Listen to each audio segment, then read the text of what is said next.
Okay. So to put us in a bit of context, what I'm going to say in a bit of context, Kshantikara was just downstairs mentioning that at the North London Buddhist Centre, this is the year of Sangha, and I was pleased to be here to see Kshantikara become the chair of the centre earlier this year, and in doing so, launch this year of Sangha. And I think it's a wonderful thing to have a year spent exploring and trying to bring into being. If in Buddhism you've got these three jewels that you can see depicted on our cases here, the Buddha, the yellow jewel, the ideal of what human potential can be, the ideal of what the human mind can attain to, the Dharma, the teachings that the Buddha communicated, but also just the sort of live experience of the truth that he was communicating from, and the Sangha, the community. And in a way, the Sangha is like, there's something particularly important about the Sangha because it's the jewel that is sort of that's most up to us.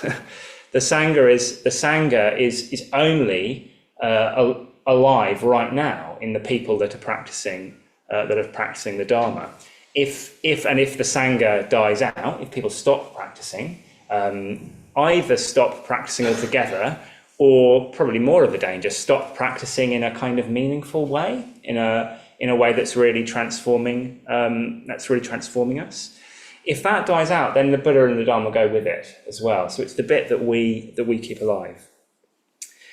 And I always just think that there's something really touching in the fact that the central ideal of Buddhism isn't just a personal quest. We can think of that as particularly with sort of spiritual life, and when we start to try and meditate and explore consciousness and so on, we can approach it sort of quite solo, particularly because we've got podcasts and apps and all these things. We can sort of think we can go it alone, but the Buddhist tradition has it completely. It's like one of the sort of the three legs of this kind of tripod or something, that the community itself, and I think that reflects a very, very strong desire that we all have to exist in relation to other people, to experience ourselves as sort of embedded in community. And we talk about that, it's on the news and so on, isn't it? We talk about the kind of the way that community seems to be being, particularly in cities like London, being kind of degraded, and it's very possible to live quite isolated lives, either by ourselves or just with one or two other people that we live with, or our family, or whatever it is. And we're sort of understandably a bit sort of wary of groups and joining in with a particular group, because what that can so often involve is a kind of giving up of our own critical judgments in favour of what everyone else around us seems to be thinking. Actually, we're doing that all the time, whether we sort of particularly associate with that group or not. We find ourselves in a kind of style tribe, or a sort of idea tribe of the sort of people who seem to think in a similar sort of way, and that we'll be sort of excluded by, or we'll be excluded from that group if we kind of start to think differently to that. So the Sangha potentially is a context for that kind of rich human interaction and community that doesn't depend on us kind of just towing the line. It's a context that can allow us to develop as individuals, to lead to sort of act not on the basis of what other people are expecting of us, but on the basis of what deep down we feel to be most of value in life. And we can, and the Sangha can provide a context where we can do that, and do that with other people who are similarly inspired and similarly trying to live out of value. So this series, this is the sort of, I think it's the third talk of the series, but I'm talking about the second of a list of 4. Buddhism loves a list. I quite like a list as well, because it gives us a way of looking at an issue sort of methodically, and therefore in as a whole. So the Sangha Havastis are sometimes translated as something like a means of gathering, particularly gathering people, or as the essentials of partnership, or as the grounds for the bonds of fellowship. So there are a few different translations to give you a bit of a sense of what the Sangha Havastis are. They're about those conditions that make it possible for this kind of vital community of individuals to form. So Sangha isn't just something, it's not just a nice idea, it's something that we can experience, but we'll only experience it on the independence on certain conditions being in place. And this is a list that the Buddha taught, and the stories in the original stories of where the Buddha taught it, you can sort of see how it worked. How there's a story where he teaches somebody this list, somebody who's sort of by themselves in the early Buddhist world without any other Buddhists around him, and the Buddha says, well, why don't you just do these 4 things?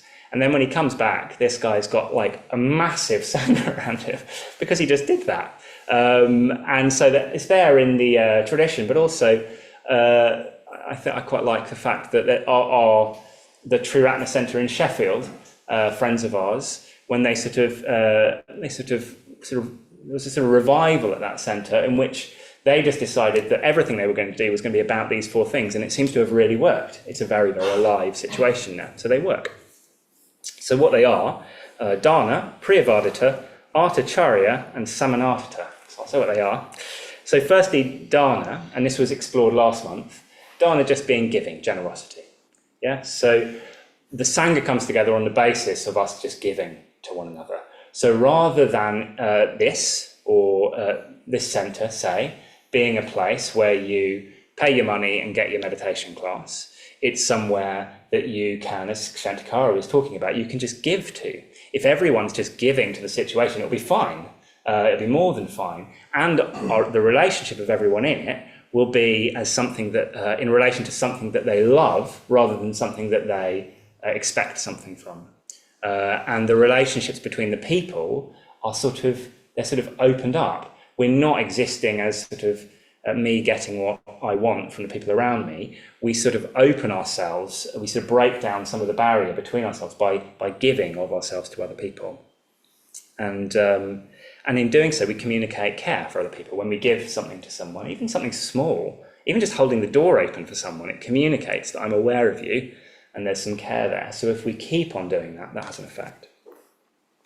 Priyavadita is mostly what I'm going to talk about, so I'll say more about that in a sec. But in a way, this is the dimension of communication. It's sometimes translated as loving speech. Yeah. Artacharya is sometimes translated as beneficial activity. So it's doing the good. So it's active. So it's not something. Sangha isn't a group that just sort of happen to come together. They come together on the basis of doing something together. So Shantikara was mentioning us working on projects together. I was thinking, a large part of our friendship has been based on having something that we're doing together and sort of competing with one another a little bit along the way and kind of making mistakes and trying things out and in doing so, sort of rubbing shoulders, like on a project, there's a sort of, a long friendship that's sort of emerged out of that.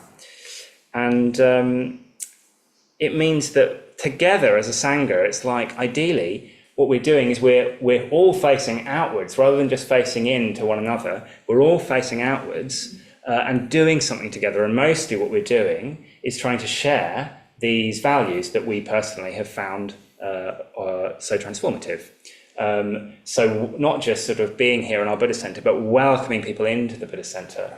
It's amazing the difference that we can make to somebody, especially if they're their first time at a centre. If you just go up to them and are friendly, the number of stories I've heard of people who sort of were sort of on the edge of whether or not they were sort of into feeling comfortable in a kind of space like this, that when somebody was friendly, it made it possible, and then the rest is sort of history from there.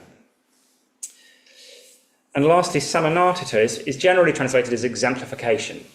So basically we're walking the walk. We're walking the walk. We're practicing the Dharma. It's not just a friendly social environment.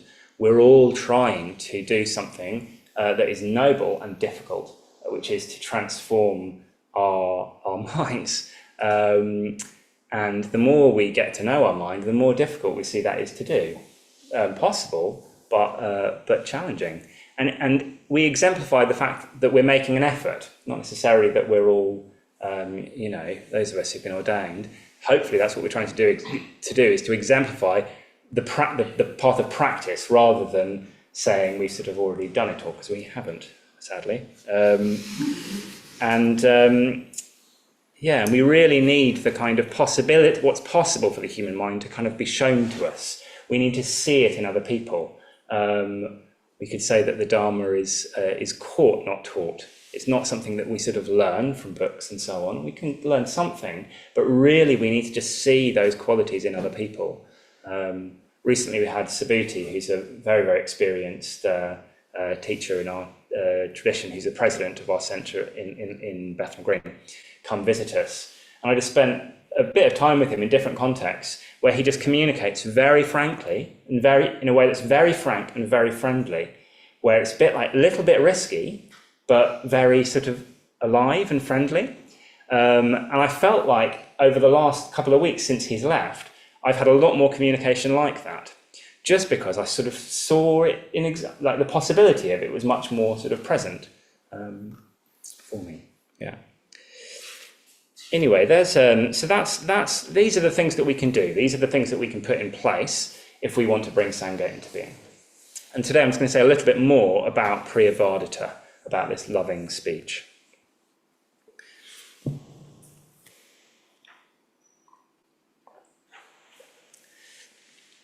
So when we talk about speech in Buddhism, I think we need to broaden our definition of what that is. Basically, it's anything that is communicated. It's human communication in totem. So that definitely includes written communication. That includes which emoji you pick.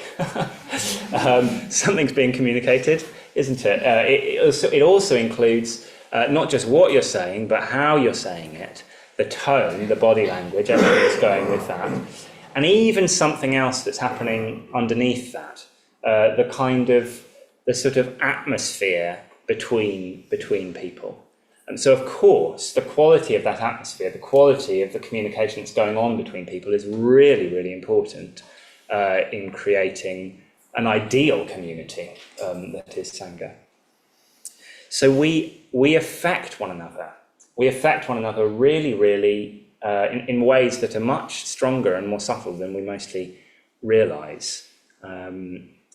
Just the other day, I was I work at the London Buddhist Centre, and a friend of mine had a day where he was just quite stressed, and I similarly felt a bit stressed that day. And I can't tell whether that's because he was stressed or whether he was stressed because I was stressed, but there was definitely a relationship there, because I was fine the day before and I was fine the day after, and so was he.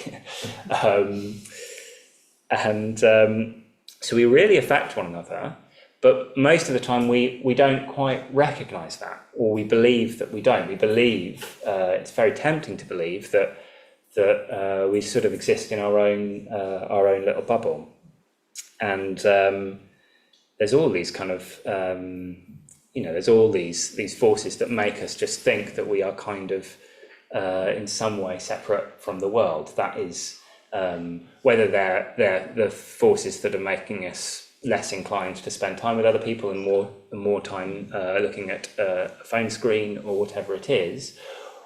But even deeper than that, they're the fundamental. That's the fundamental delusion that Buddhism is trying to get at. That we just think I am me and you are someone else completely, or you're in my way, or whatever it is. That there's something fundamentally sort of cut off and separate, and there's something in that is just painful, and we really don't want that. Really what we want, or where we're happiest, is where we feel sort of more permeable, where we feel and recognise this relationality with other minds and other lives around us. So what we're looking for in Buddhist practice is a way of kind of breaking that delusion, a way of kind of drawing us out of our own little bubble and into relation with people. And, wisdom can do that. There's lots of things that can do that. But I think probably the most essential and probably the most readily available to us is good communication. It's amazing how much you can just have a good conversation with a friend and suddenly find that you've got loads more energy than before. You can think you're really, really tired. You have one good conversation where you kind of get to open up a bit and suddenly you feel fine, you feel amazing. You feel like you could run a marathon or something. So skillful communication kind of draws us out of that isolated state. So I've got another list of 4, which is, again, very traditional. These are the sort of 4 precepts, speech precepts that we take at ordination. Before ordination, when we chant the refuges and precepts, the precepts, these ethical principles that we're trying to practice. The main speech precept is to speak truthfully. At ordination, that's kind of expanded out. Actually, it's kind of all there before, it's just articulated a bit more specifically at ordination. And our teacher, Sangharakshita, teaches this as not just 4 separate practices or principles, but as a sort of 4 deepening levels of communication. And I think this can give you a real sense of where communication can go. See if you can recognise this from your experience. So the first level is truthful communication. So first of all, in order to get into this more relational state, into this better communication, we need to be honest. The moment we tell a lie, it separates us off. Lying would be like one of the worst things we could do for spiritual community, because it's basically saying we're sort of denying the sort of factual truth that connects us. We're sort of cutting ourselves off and existing within our own kind of truth or our own little world. So when we tell the truth, we're not hiding ourselves. We're allowing ourselves to be seen as we are, even when we're not particularly pleased with what that is. But it requires us to really know ourselves as well. So when we meditate, when we reflect, when we have things pointed out to us by our friends, we come to know ourselves better and we're able to be more and more truthful. So then the next level is kindly speech. So we're at this point, we sort of become aware of someone else. So we're not just allowing ourselves to be seen, we're actually turning our awareness outwards and becoming aware of the life of another person, not just the other person as an object in our way, or as someone that we can get, payment from, or approval, or sex and affection, or whatever it is, but another life, just like we experience life. Isn't that amazing? You think, like, I've got a whole life. I've been alive for 34 years. I have experiences that sort of all connect together through the lens of me. And for every single other person in this room, that's the case, only it's completely different. There's something that we share. We basically want the same thing. We want to not suffer, and we want to feel fulfilled and in connection, and like we're going somewhere in our life. And that's completely shared. But our experiences, our life experiences, and what's made us who we are is very different. So we'll experience the world very differently. That's magic. So to turn our attention to others in that way is kindness in itself. You could say that love is just the awareness of the being of another person in this way. So when we do the metta-bhavana, like we were doing before, just by bringing someone to mind and sort of dwelling in this wonder of another life, we start to love quite naturally. It's the most natural thing to do. And when we do that, the next level of sort of speech will come out quite naturally. So the next level is helpful speech, or helpful communication.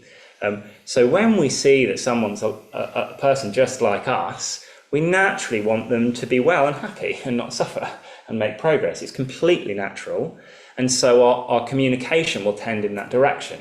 It will veer away from things that kind of stunt that or block them or are just boring, and will tend towards things that sort of encourage and bring out the best in someone else. And then the last level is harmonious speech, and I think this is perhaps the most mysterious. In one level, it's talking very much about more than just me and this person I'm talking to. It's talking about the whole community, so that we're not spreading gossip and slander and so on. But Sangharakshita Bhante, in talking about this, he talks about telepathy. He talks about this kind of the resonance that you have with other people. You could take that with a pinch of salt, telepathy, but actually, in a way, what's happening when my friend's stressed and I feel stressed is there's some communication going on, isn't there? He's not saying, pass me the salt. How did I know? Not that kind of telepathy, but there's something else that's being communicated when we're really that in tune with someone else. You could think about, he talks about this in terms of a vital mutual responsiveness, which I think is a great phrase, vital, alive, mutual, shared responsiveness, sort of attunement with someone else, that we sort of resonate together. Harmony, we think musically, we think of harmony, it's different notes that together kind of like the vibrations in the air sort of are in tune with one another. It's at this kind of level, this sort of wordless resonance, that the Dharma is caught, not taught. This is where something of the kind of subtlety and majesty of the truth of reality that the Buddha was communicating, it's on this kind of level that we can actually really catch it. So we need to deepen our communication through these other levels in order to kind of get there and open ourselves to it. And as I was saying initially on this point, it's more than just about me and the person I'm talking to. It starts to expand. It starts to become a kind of atmosphere that we are existing within and communicating that includes other people. When you're communicating that skillfully, you don't want to complain, moan about your housemate. You don't want to sort of gossip or sort of turn someone against someone else or whatever it is. What you want is all human communication to be this warm and connected. And that's a force that can really build Sangha. And I think when we look at Priyavadita in this sense, loving speech in this sense, as a Sangrahavastu, as a means of gathering, as a means of bringing people together, we're thinking in terms of what this kind of communication that brings together a whole community, that forms a community in a place. And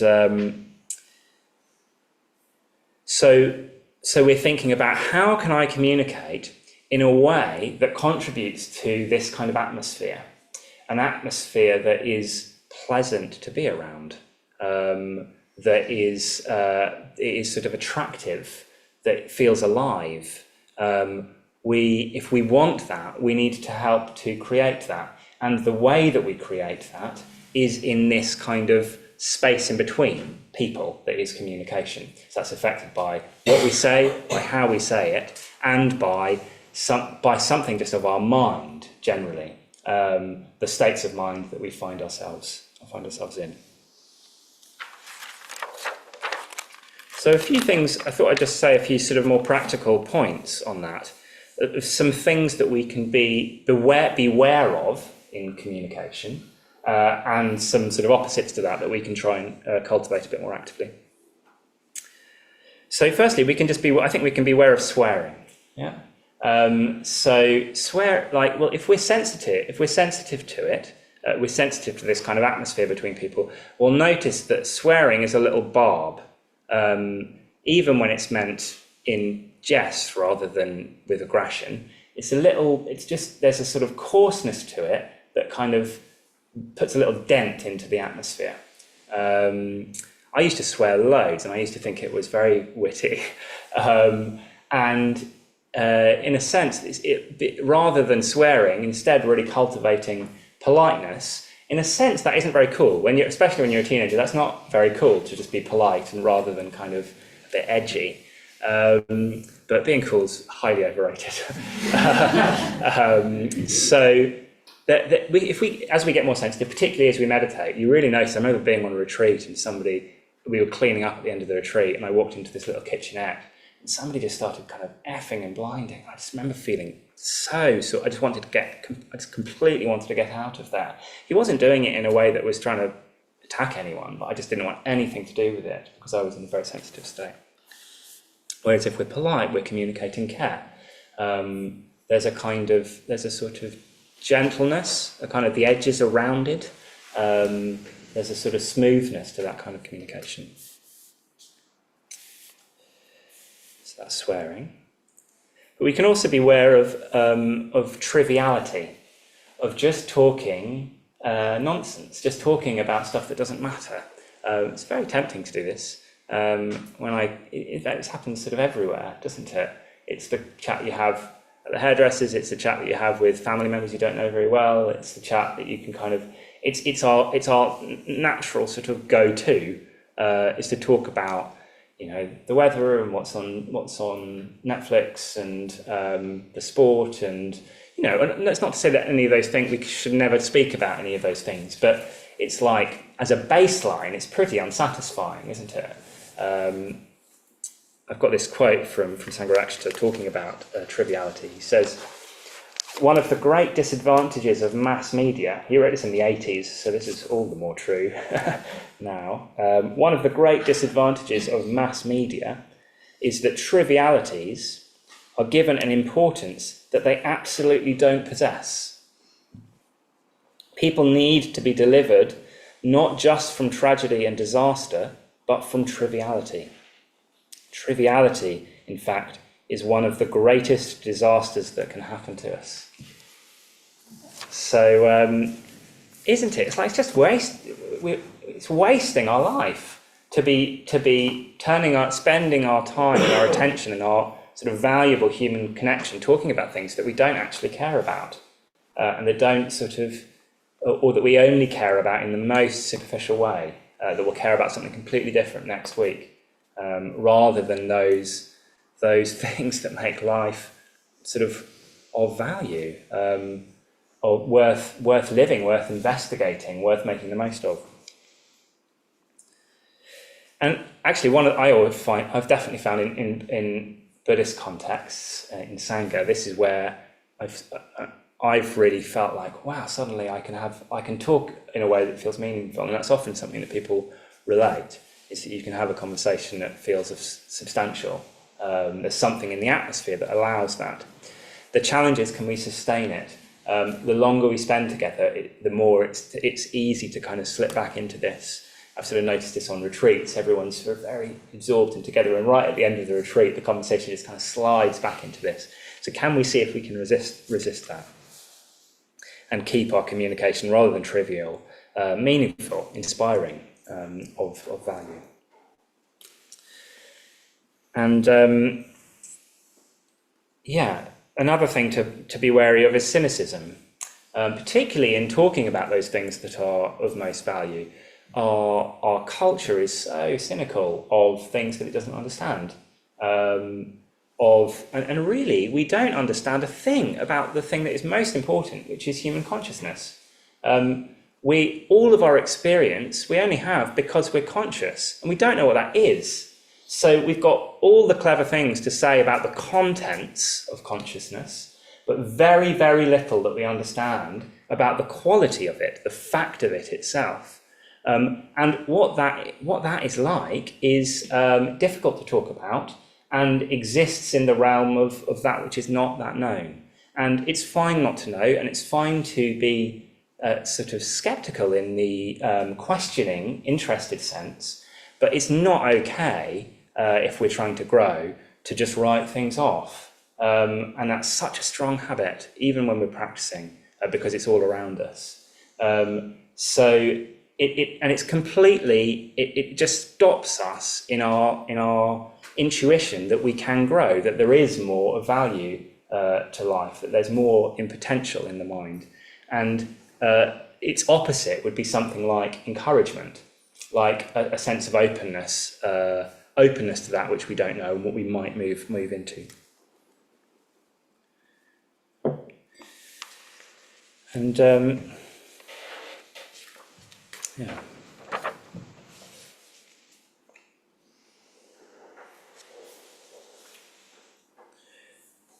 And maybe the last of this list that I'll say is one thing that we can really be aware of, especially in Sangha, is polarizing. So it's around any issue that there's any emotion involved with, there's a very natural human tendency to polarize. We pick a side, and we identify ourselves in opposition to another side. And in doing so, we draw big old lines down within sort of society and with other people, and it's very possible to do that in the Sangha. And in the Buddhist tradition, it's one of the worst things that you can do is to divide the Sangha, because the Sangha is so important. It's the total condition for our growth. If we divide it, we weaken it fundamentally, and so ideally, as a Sangha, we can contain people of all sorts of different viewpoints. That's really good. We don't want to just be a little echo chamber of people who think in the same kind of way. So can we welcome other perspectives? Can we be interested in those other perspectives? We might learn something. So just really noticing, especially when we're communicating, and it's much easier to do this when we're communicating with somebody who agrees with us, when talking about people that we don't agree with. Can we make sure that rather than polarizing, we're trying to unify, that we are actually actively trying to create Sangha, to unify Sangha, which doesn't mean to say that we need to be agreeing with what other people think, but does need to include taking seriously the thing that we might be missing out. When we polarize, what we're doing is we're missing out some of the facts of the situation, this other perspective, this other way of looking at things. We need to make sure, especially if we're talking about other people that we disagree with, that we are holding that in mind and we're including that in the conversation. And then you can say anything. So yeah. I'll just say one more thing, and then I'll take, and we'll open up and we'll take some questions.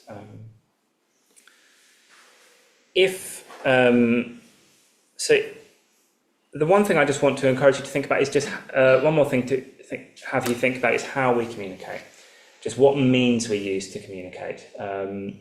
So here, obviously, we just sit around, we have tea, and we communicate like the good old days where it's just people in front of one another, and that is really satisfying, isn't it? Because that's what we're built for.